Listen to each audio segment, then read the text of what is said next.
appreciation. We met you about 5 years ago through an interview you had with Wayne Dyer. And that changed my life completely. I grew up hardcore Baptist. So this entire experience rocked all my religious beliefs and everything. I was always passionate to know that there was much more. And I'm still passionate in that Christian belief. What I want to do now going forward is this liberty, this daily getting rid of old bondages, to get that message out to my friends and family in a way that's going to be acceptable to them. That's my first question. How will I be able to do that? If I read the Bible now, it just opens, I read something different to what I read 20 years ago. When I read I'm the way, the life, and the truth, I see it all in the sense of alliance. What you're talking about is you're at a different vibrational place, and so when you read it, you receive it differently. And it's the same with all of these people that you are wanting to assist in feeling better too. But you said the most important key words. You understand that if they're not asking, then your answer is annoying. Because whether they understand it or not, there is no law of assertion. So when you find something that you feel has set you free, you feel your connection with your inner being in a stronger way than you ever did before, and you try to explain it to someone that isn't asking for that, they will misunderstand your offering as something that is offense, and they will get defensive. And when they get defensive, you know what happens? They get disconnected from their own inner being. And so what we would like you to just ponder a little bit is, in the same way that your inner being called you through your path of least resistance to something that is meaningful and helpful, everyone else's inner being is doing the same. So when you live in your joy and you don't try to assert information, instead you let law of attraction bring those who are ready, then you have a much more satisfying experience, and so do they. Also, we'd like to say to you that we want you to hear this the way we mean it, so we have to set you up a little bit for it. We have only respect for all religion because there is something for everyone wherever they are ready to receive. Esther said to us in the beginning, Abraham, why are they lying? And we said, if everyone were in exactly the same place, then only one teacher would ever be necessary. But people are in different places of understanding, and we do not mean by that, we do not mean to imply that we see ourselves as more evolved or more revered as teachers than any of those ministers in any of those churches. That is not what we mean. What we mean is law of attraction will bring everyone right to where they are vibrating. Maybe not right to where they are wanting to be, but right to where they are vibrating. That was the setup so that you will understand what we mean by this example. If you saw a little baby learning to walk and kept falling down, you wouldn't say, get up, you little dummy.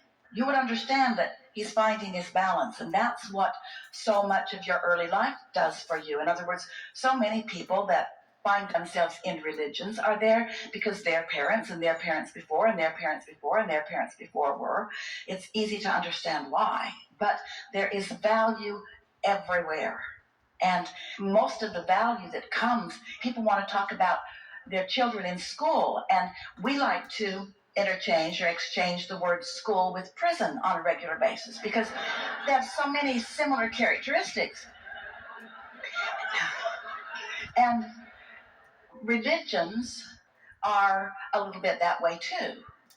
That's that bondage that you sort of feel that other people expect you to accept the way that they are looking at things. But the thing about all of you is that as your life comes what feels like at you, it's really your point of attraction, and you are responding to it, it's easy to get into that place of thinking that it needed to be different to evoke a different response from you, when really what is happening in every phase of life is that there is the potential of it being a very strong step one moment.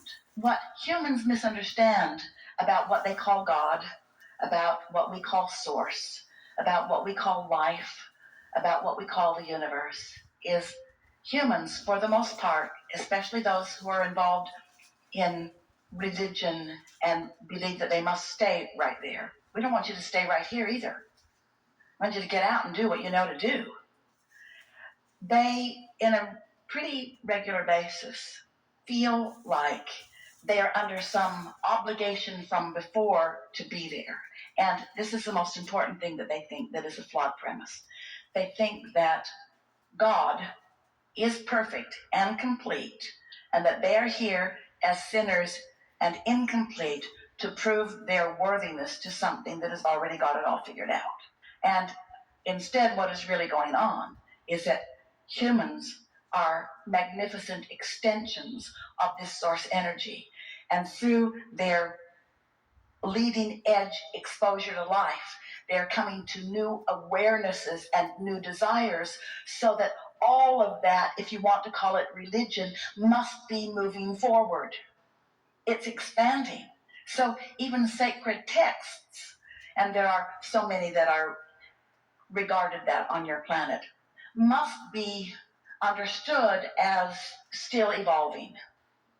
Why would anyone want to dig up some old text that was written for those who were living a very long time ago under very different conditions with very different contrasts that caused them to ask for very different things, and then try to make that the book by which they live their life, when every single one of them has an inner being within them who has moved forward every bit of expansion that they have experienced? Your inner being is standing there with the whole of who you have become, reveling in all that you are and calling you forward. And we also want to say to you, a lot of people meet up with that inner being when they are in church, because they go, they feel reverence, they feel respect, they feel common love for the people around them, they get tuned in, they sing, they revel in the good things of life, they reach for good feeling thoughts, and they often find alignment. And in that alignment, they find connection to their inner being. So we'll go this far with you. You can meet your inner being in church, but you don't have to go to church to meet your inner being.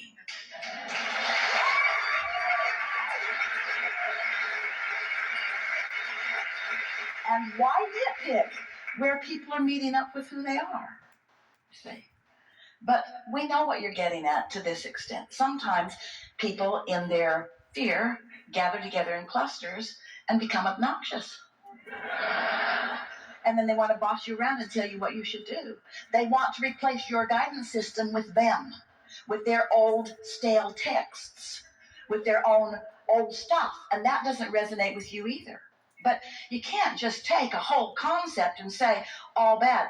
Let's look at it this way. So, in the humaning thing that we're teasing you about, but we mean it really seriously, what humans want to do is they want to take all the manifestations, and by that we mean all the things that have turned from thoughts to things, all the furthest manifestations of life, which is what you've all come. This leading edge where thoughts turn to things is so delicious. It's what you all came for. But you want to take them and you want to sort them into piles. So you've got Republican piles and Democratic piles, and you have different gender piles, and you have different sexuality piles, and you want to divide everything into those piles and then debate the rightness or the wrongness of the pile that you're not in. So see all those piles, and now we want you to just sort of make two piles out of them, under the influence of source and under the influence of something else. And then we also want to call to your attention that every one of those piles, no matter what religious pile it is, has some who are under the influence of their inner being and some who are not, right in there. Doesn't that make you feel pretty good about your humanity? Yeah. That leads to the next question, last question. This feeling of liberty, being free from religion, made me aware of how stuck I am in my profession I am in now. Hold that thought for just a little bit, because there's a whole bunch we want to talk with you about, but we want to start in a different place. You said free from religion. A lot of people will say free from bondage. The only thing that you can ever be free from is your own resistance. Because who you really are is calling you forward, and when you're not going, you've got resistance, and then you don't feel free. And you can give every excuse in the world for it and call it all kinds of other things. But the only bondage is not moving in the direction of who most of you is, who's calling the rest of you forward. Did you hear that? And so, what were you saying? So I know if you're out of alignment, the first thing that happens is fear sets in. I'm in a profession. You can be out of alignment and not feel fear. You just feel those stronger emotions. If it's something you really want and you're out of alignment, then you feel a stronger negative emotion. And eventually people end up with hypertension, anxiety, and all of those results. Because momentum takes them down into the bank. And I'm in a profession where I daily treat people with that. I'm a pharmacist, and I'm now so stuck because every day I know that's not what I want to do.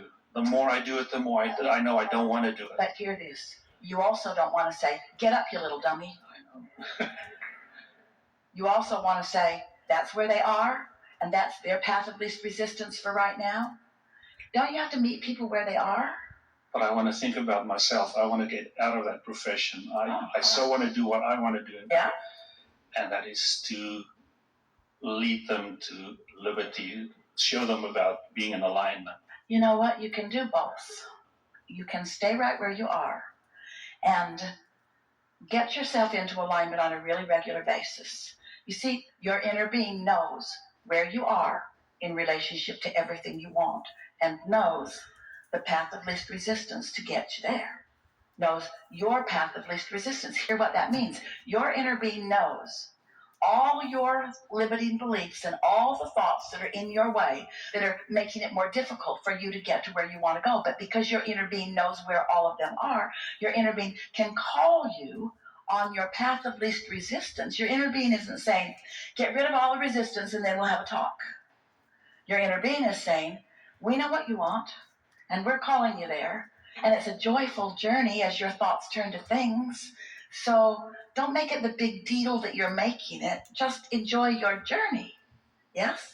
And then you'll be talking with the sky cap, and you'll be listening to him interacting with the people, and you'll see the light in his eyes and the smile on his lips and the upliftment that he offers, and you will say to him, I really love you.